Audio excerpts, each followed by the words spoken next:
you know, showing you the cathedral and showing you the castles is nice.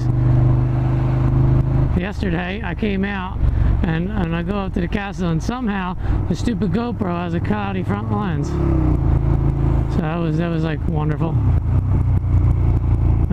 So hopefully that won't be the case today. Apparently I forgot which lane I was supposed to be in, even though this is like the road I have my house on, or apartment. Sorry, I don't have a house in the city of Uppsala. I'm not that rich.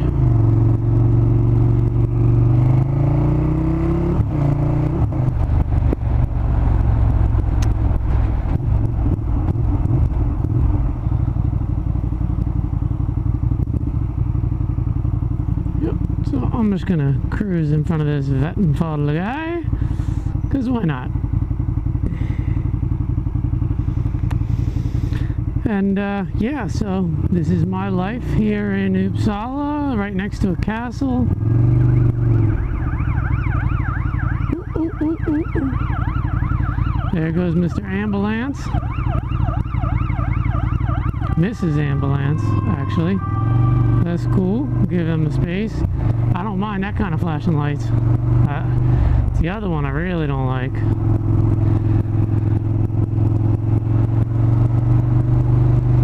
Oh, something's coming out just a little bit behind me or above me. Or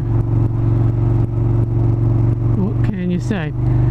So we're just passing the hospital here, and like I said, hopefully the camera's actually working, because it gets quite annoying for me, the fact that a GoPro is like never ever reliable. And I'll go up to the castle, go by the cathedral. Go bus!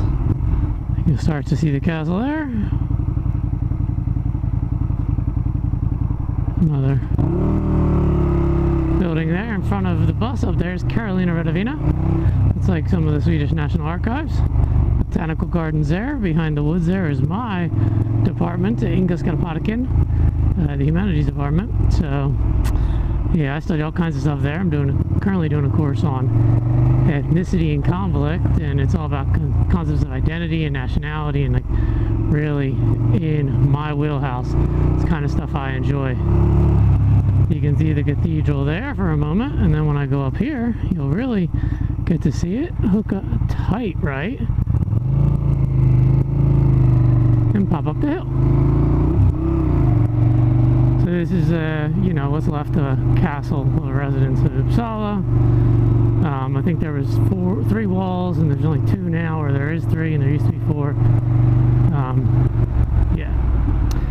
So as we come up here, see a beautiful fountain, some cannons, and statue. So we'll do a little appreciation shot.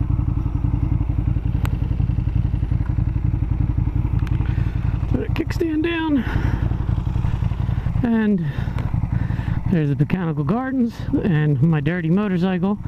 The chain's definitely real dirty, but yep, appreciation stop.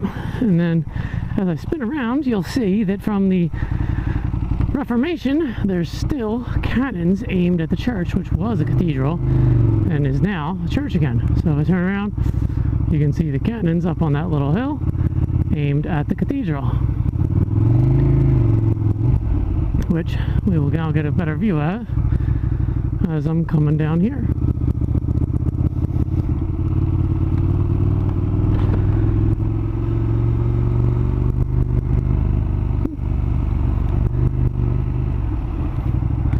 Just put it in neutral, coast down the hill, because the taxi man is like trying to kill me.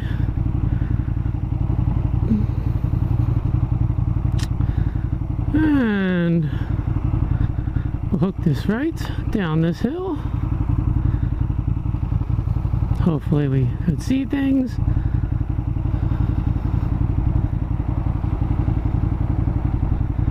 Sjukhus, so hospital to the right.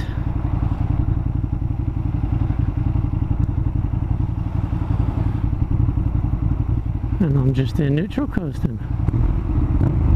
Give it a flutter every now and then to make sure people know I'm alive.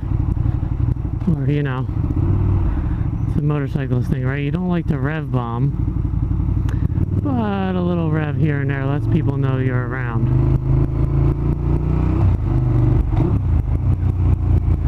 Sometimes you need to get attention to what's shaking, because there is some definite divinity shaking around this town.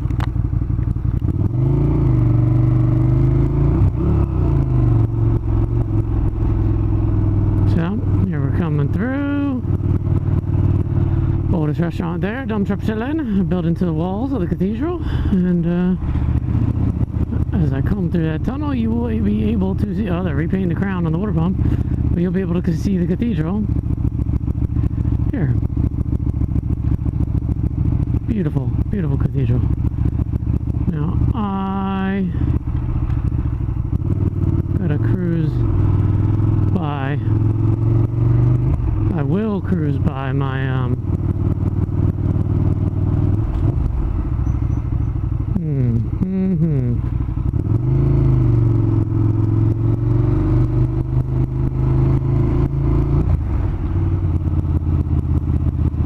Nervous Nelly going down that hill, that's kind of cute. We'll come up here and spin around. I don't see any signs that say no going there, so let's turn it around here. And once again,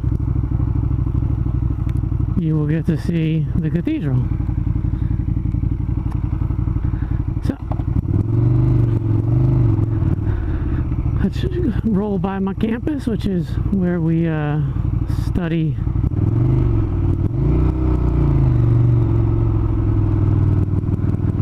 This is another university building here. Main university building where they have like the orientation stuff.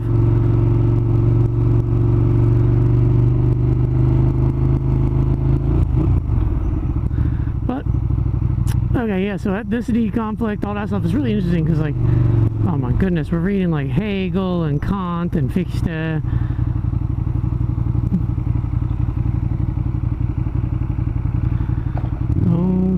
OMG.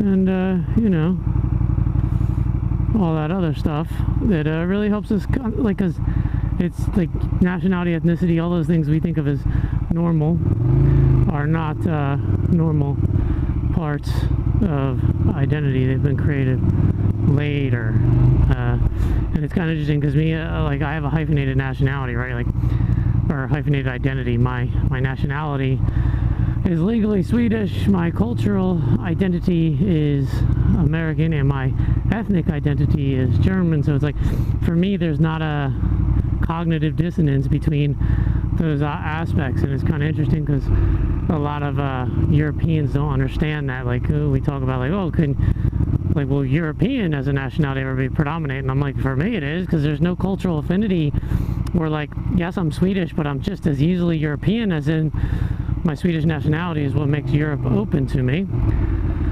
So it's a concept that doesn't really harm me to have hyphenated nationality. So I think it's a good thing, or it would be a good thing for those people to be more open in their interpretation.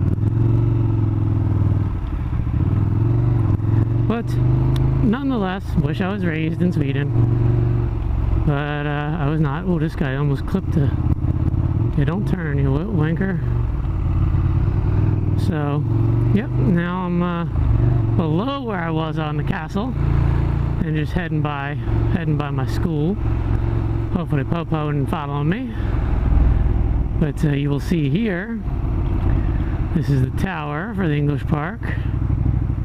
And this first building here is like the history department offices. And it's a pretty big complex, and behind it's a bunch of classrooms, theaters, and stuff like that. With some other really beautiful old buildings, which I will turn in to see. And just give it a whip around.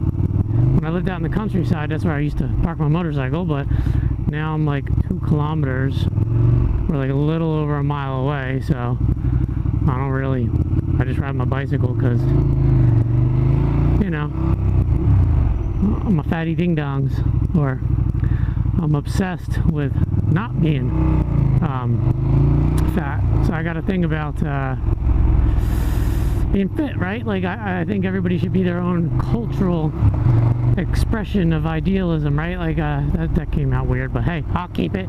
Everybody should be their own avatar. You know, you play a video game, right? And like oftentimes, or maybe this is just me, you make your avatar like kind of an extreme sense of self-identity, or what you wish you were, or like the superlative version of oneself. Like if I play Skyrim, well, I kind of live in Skyrim.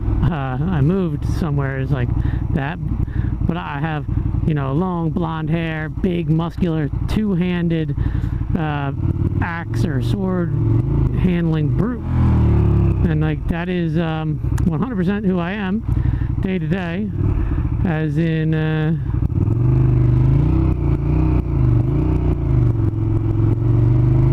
go to the gym almost every day. I squat, deadlift, strongman competitions.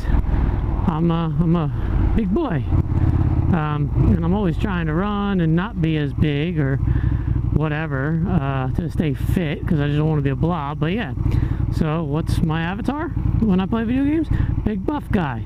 So that's why I'm in the gym every day, trying to make myself as close to the superlative form of an idealized self as I can be. Shit, even moving Scandinavia to be it. Well, I thought that was my car behind me, because it same color, same model. But yeah, same reason I ride a Super Duke. It's a big, brutal V-twin. It's angry, snorty. I've even modified it to be less refined.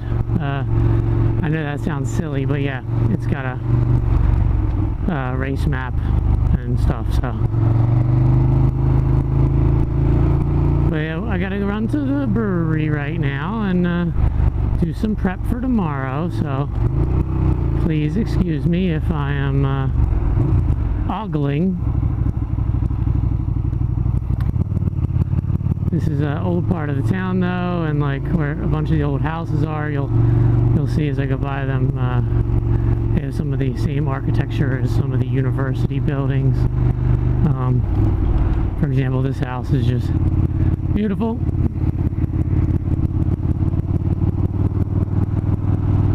And this is the park behind my neighborhood where I walk the dog. So, but yeah.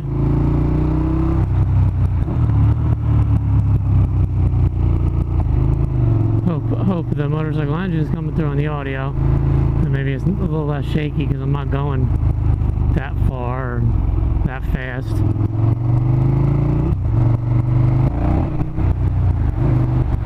But you know, but as part of being back in academia is what's kind of helped me get back into my Viking kind of life, and being forthright and self-righteous and all that stuff. Like, you know, I shouldn't say self-righteous, but yeah, self-righteous. I met this guy at the gym, and he's like talking about literal interpretation of the history, like the biblical history, and like how he believes that, and like blah, blah. I'm like, okay, come on, bro, get out of here with that. And I'm like, he tries to tell me the often repeated thing, like, oh, the Bible or Christianity is what spread morals and you know, a moral code to Europe. And I'm like, yeah, that's such a falsity. That's such an overstated bunch of BS. Like, everywhere has its own moral code. Like, friggin' tooth for a tooth, eye for an eye from Hammurabi's code. Come on, man. Every culture, whatever. Anyway, yeah, and then we're talking about like what is evil, and he's like, you agree lying's wrong? I'm like, yeah. He's like, what's to stop you from lying? And I'm like, because I know how, like, I know what hurts others, right? And he's like, what if it's not hurting? And I'm like, yeah, well, you still shouldn't do it though. So he's like, oh, we agree. And then later he tells me like lying is evil. I'm like, yeah, if you lie about where you hit somebody that's like gonna suffocate or something, or lie and it causes somebody to die, like, yeah, that could be evil. It's intent, right? But like, if I'm 5'10", 178 centimeters, and I tell you I'm 6 foot, or like 181, or whatever the hell that might be, 182, then like, who's that hurting? Nobody. But like, I know what it, like, I've been robbed and attacked, like, I know what bad things are and what they feel like, and you don't want to make somebody else feel bad stuff like that. So it's pretty easy to figure out what's wrong and right. You don't need to friggin' more good. If you're only a good person because you're afraid of punishment, then, you know, forget that. I like talking about like love, and it's like love like love is not punishment, and love never should be punishment. That's not eternal love. Like, when I come in from being out and my dog is jumping on me, right? That's not good behavior. And like, you often train a puppy not to act that way. But like, my dog doesn't act that way with anybody else but me. She behaves. But when I come home, she cannot restrain herself because she loves me that much. Well, would punishment be fitting? Like, she is so overjoyed and ecstatic that I am home. No. I need to pick her up. She's jumping up on me. I'll pick her up and hold her, and I'll reinforce that jumping. You know why? Because it's not hurting anybody. She behaves exactly how she's supposed to behave with other people. But with me, what am I going to punish her because she's happy to see me? Because she can control herself? Because she's expressing emotion? No, that's true love. That is like the love of a child or a pet or of a family member. Not going to hell, not being punished. What up, boys? Or boy and girl, you know, whatever. So it's just like, what the heck? Oh, people are running some sort of 5K or something. Get it, young kids, get it, get it. Kids that are struggling the most is probably like ones like me, walking for a mile in high school and then running 1,000 miles a year. You know? Another thing, like, yeah, so I'm getting back to my Viking self. I got a big lot to go to, 9-9, alltså till en dag. Och det ska alltså som fundet. Yeah, they're doing it here in Uppsala, so that's going to be really cool. Can't wait to get down with them. There's a bunch of people in that organization that I've known for a long time, but I've never actually met, so that should be really cool. One of my classmates quite interested, so he's going to come as well. So it's yeah, good stuff. And so academia is finally starting to help me find myself back to paganism, as in, like, when I first moved here, like buying a house and all, it's just work, you lose yourself. It's very easy to become lost in the modern, and it's a very tough balance to embrace that old aspect. And like, to me, even the motorcycle is part of it, because I'm out in nature every day, right? I'm out and embracing what is to see the nature and everything, because you can only run so much, and as I get older, maybe one day I can't. So motorcycling is a way to be out there and see the world around you. So yeah, just another way to incorporate things. And like, I just got a new hammer, which is a big part of me reclaiming myself, and you know, it's things naturally wane and wax in your lifetime. I stayed off a motorcycle for 3-4 years after an accident, but now I would never give it up. I didn't fish. I wasn't in the Atlantic Ocean for like 20 years, and went back to Jersey, and we were on the boat. You know, I was there for 28 days. I think I was on the boat like probably 25 of them, because being on the ocean was like one of the few things that brought me solace as a kid. There's 3 things I did as a kid: ski, motorcycle, or ride motorcycles, and fish. So, alright, so now we're going to cruise around the backside of Uppsala, out to the Uppsala grave mounds.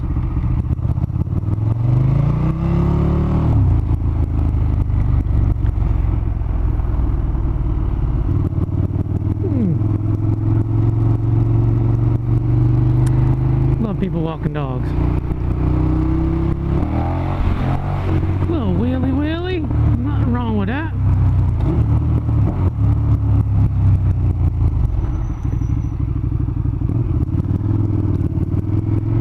guess I'll go by the back side of the train station. Why not?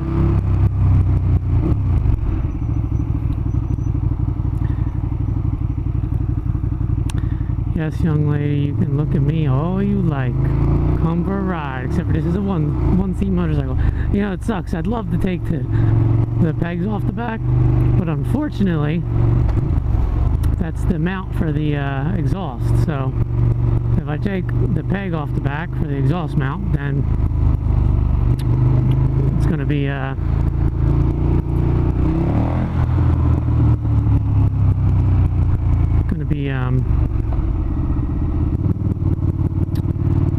lopsided, because I have to use the one.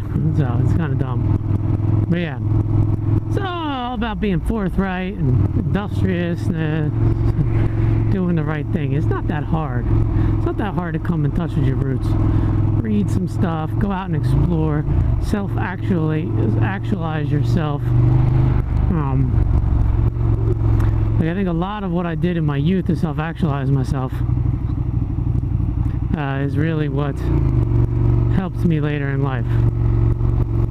Because I recently was somewhere where mushrooms are legal and had some mushrooms, and I was kind of nervous about it because I didn't know if the result would be the same as when I was young. I thought maybe my aging would have come into some type of conflict with my calmness, so to speak. And no, it did not. I am just as comfortable with myself. It was interesting. I was able to look in the mirror and see the age and see myself rotting away like a meditation upon the foul from Amitabha or Pure Land sect Buddhism. But it was not shocking or anything. I guess I've accepted it. I guess I am self-actualized. Still don't feel old though. Like nice monster. So I still I was out for one of my classmates' birthdays. I think he was like 23, 24 or something like that. And he's like, I still feel 19. I was like, Broham, Bro Montana, Bro Stalin, listen to here, Mahatma Gandhi. Yeah, I still feel that age too. The difference is like, you still feel that age, but your perspective has shifted. Like there's lots of shit I won't deal with anymore. Like in BS, like the guy who was talking religion to me at the gym, like I'm not as versed in religion as I was. And it really irritated me because like, he was like, but which Bible? Which Bible? I'm like, well, what do you mean? Like there's different Bibles for different sects of Christianity. He's like, no, small sects. I'm like, no, not true. Like historically they were much bigger at different times. It's cultural expression that changes. And like he was questioning, it was irritating me. And then I really had to dig through my mind to figure out like, wait, what am I talking about? He's like, oh, cult. I'm like, all Christianity is cult. All religions are cult by strict definition. What is a cult? A religion. Am I involving myself in cult rituals on this weekend? Yeah, fuck yeah, I am. That's what it is a cult ritual. There's nothing negative about the word cult. There's only cultural negativity there associated with the word. But yeah, anyway, I'm not as versed because I don't care. I don't care to debate religion with anybody. Like, F off. Don't at me, bro. Keep your shit to yourself. Like, I don't give a shit. So that's the only thing that's changed in like my expression of my age or ageism or however you want to describe that. Is I don't care anymore. And yeah, and it's like I don't care to argue. It is what it is. So there's a lot less stuff I'll tolerate. Like if people are negative, I just cut them off. Negativity is like, that's how I'm expressing. I'm like, what is a good person or not? What do you mean? Like you help ever, hurt never. It's one of the best things I learned from working at House of Blues. Just be a good person. Don't be a wanker. Like try to leave as little of a negative impact on people as you can, and as big as of a positive impact. You know, like sometimes you need to correct people's behaviors, and especially like being older in a program, like sometimes people are real jackasses, and you need to like there's no point in fighting. So you take a moment, calm down from the situation, remove yourself from the situation, and go back and have that 30-second conversation that feels bad, or not that it feels bad. Have that 30-second conversation that causes discomfort, that 30-second uncomfortable situation, and that prevents sometimes years of animosity. Confront the issue that bothers you. Talk to the person about it, because we can talk about anything, like violence and all that. Yeah, okay, whatever. That's not like the mark of an intelligent person. Like, I'm a badass mofo. I go to the gym all the time. I'll mess a motherfucker up, but that doesn't make me better than anyone. What makes me better than them is confronting bad behavior, talking about it, and maybe making that person avoid doing that to someone else in the future, therefore minimizing negativity in the entire world around you, not just in your day-to-day. But, maybe my philosophies aren't for everyone, but you got to be a forthright individual. Lead by example. Except for when you're on a motorcycle, then speeding's fine. There's my boy on a Ducati again, cruising around. I saw him right before I got my ticket the other day. So hopefully he's not like harbinger of police. But yeah. And he explained aging, like, it's just my perspective's changed. Like, I have people that I was friends with, and they're just, every time everything's bad, everything's negative, this and that. Like, listen, you can talk about negativity in your life and still embrace things in your life. Like, I think I'm a cynical person, but some of my classmates like, you're not as cynical, you're not as dark as you say you are. And I have no problem talking about the negative aspects in life, because when you talk about them, you're able to let them go. You're able to embrace them, constructively evaluate them, and move on. Whereas if you just internalize it, then everything sucks. This sucks, this sucks, this sucks. No, but like, if you're having a bad day, cool. If shit's tough in your life, cool. If you think something might happen that's gonna be bad, cool. Like, I don't know how the hell I'm gonna survive my dog dying in this many degrees of isolation here in Sweden. Because it's not just 1 degree of isolation. Because I've now moved across the country. I'm in academia, which I wasn't really involved in for a long time. I'm older. I'm in a smaller town. Like, I look Swedish, so, like, there's several degrees of isolation here. And that's all well and good. It's my burden. I accept that, but it's going to be really hard for me when my dog passes. So that's all. Come on, everything show. That means practice driver. So, but yeah. So my perspective's changed on things, and oh man. I guess I got a dotted light. So, sorry dude, you're going like, or lady, but got me all off topic because I'm all flustered now. But yeah, these people that are like negative, like, nah man, I'll cut you off. I don't need that in my life. Like, I don't see, like, even family and stuff, like, if you have somebody in your life that only impacts you negatively, cut that out. Like, and it's like, you don't need to get something from friendship either, except for like a sense of comfort when you relate to that person. I'm not saying like, I only need friends that give me benefits. Like, no, the benefit can be something as simple as like solace and comfort when conversation, or just like, just somebody to share things with. Whereas like, some people, oh man, they're tough to deal with, and they're like, it's just a focus on, so it's like, whatever, I don't need that, cut you off. But I guess that's easier for me, having a very small family. Well, like, my dad's family's fairly large, and he didn't really have anything to do with them. And like, sometimes there doesn't even be love lost. It's just people like grow apart, and that's fine too.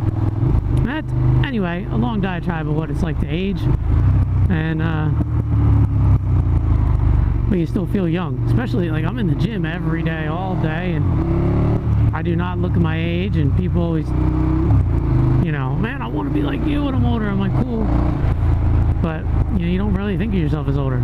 The only thing in the world of social media today, digitized realm, everybody knows your age. So, like, you go to a party, you pick up somebody, suppose, you're 30 years old. If you're a girl or a guy, you can go home with a 20-year-old or a 40-year-old girl or guy.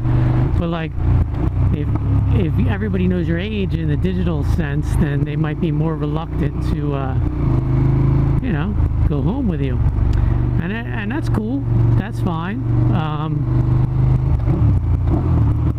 But it just means it's like in this world we are judged. We had a lot of social mobility for a while. And I don't even mean like social mobility as an economical sense or in class sense. I just mean as in we live in a free society nowadays, so it's who you want to associate with in the Western world, in the cosmopolitan world. I mean, so yeah, it's just like that's kind of limited now because of the fact that we wear our age as a banner on all these different apps and social media devices, and like, it takes you apart. But yeah, like some of my classmates like will be presented with the same issue, and I'm like, man, fuck that shit. But they don't have the perspective. It's like certain things that don't even mean anything to me. Here we're at Gamla Uppsala will like be like very significant life events for them, and things they can't really look beyond. And it's like, but at the same time, I'm able to remember why they're like. It's not like, oh, I'm like, oh, why are you focusing on so much on that? That's nothing. No, I remember why. Like I experienced that kind of stuff too. So. Over there are no grave mounds. And some apples. And we'll go to the swimming place. And then I will put on some music and just try to get in some twisties. A little bit. This is a bad speed bump right here. Man, I scraped the bottom of my car. I took my parents here because this is like halfway between like where I live now and where I used to live, and man, I did not see that speed bump.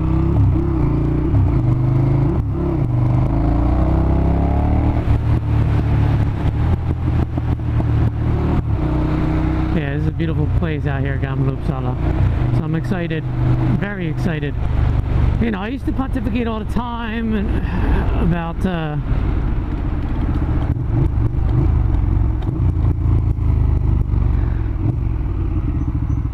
about historical stuff, and hope you can see that down there. And I don't really anymore. I used to make a bunch of videos, and it's like, I don't know, there's just so much vitriol on online, and it's tough. But I'm getting back into it. I'm hopefully going to be more involved in Nordisk Samfundet. I think I might formally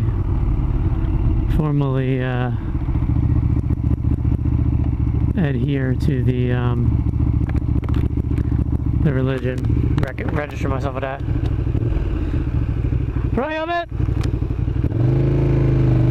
Gotta give people encouragement, you know what I mean? That's a young person just getting out there, just learning how to ride, and like, yeah, I want to give them lots of encouragement, because it's a lifelong thing that is enjoyable.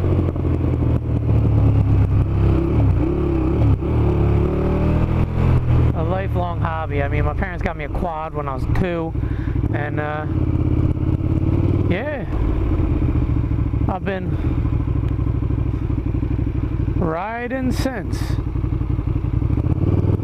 I guess I got my first dirt bike at like 10 or 11? I don't know.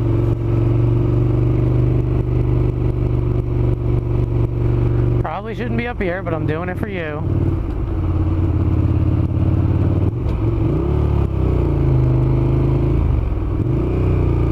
Oh, look at that old church. It used to be the cathedral.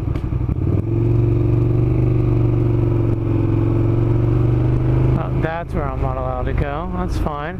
Here's the grave mounds. Yeah. Check them out. Check them out. There's a Platz. Okay, well, I can't park there.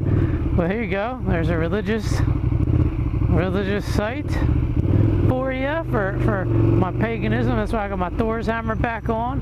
Very happy about that.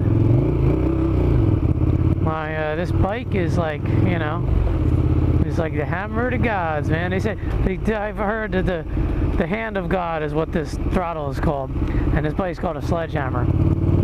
So this is like, you know, I should name my bike Mjolnir, but nah, more of like an Anakin's hammer, but it's Khatum the baboon, because it's got an orange rear tire, just like, you know, a red-ass baboon. But now let's get out into some twistier areas. Pull a wheelie or this. So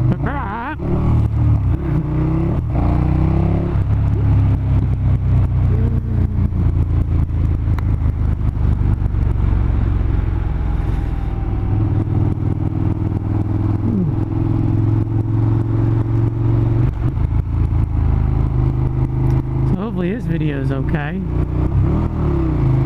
So now I'm going to do about an hour and a half ride around, and then there's the museum, and then get on my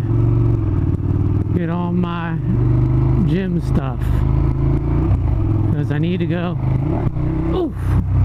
Damn, that was a bad landing. I went to stand up too late and just smashed right on my extacles. That's a weird looking Honda, wasn't it? Man.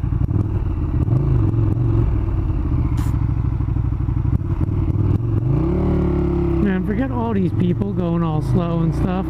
Foot out, crick crack, crick crack.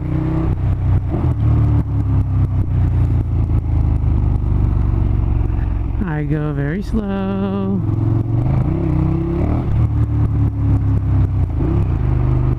So you can see over there is where we were swimming, over by the watering hole. There's some more grave mounds up here. So, wow, it's really, oh man, my parents are coming this weekend. They're gonna get to see the cheese changing color. It's happening earlier this year. That's spectacular for them, because it is like spectacular out here.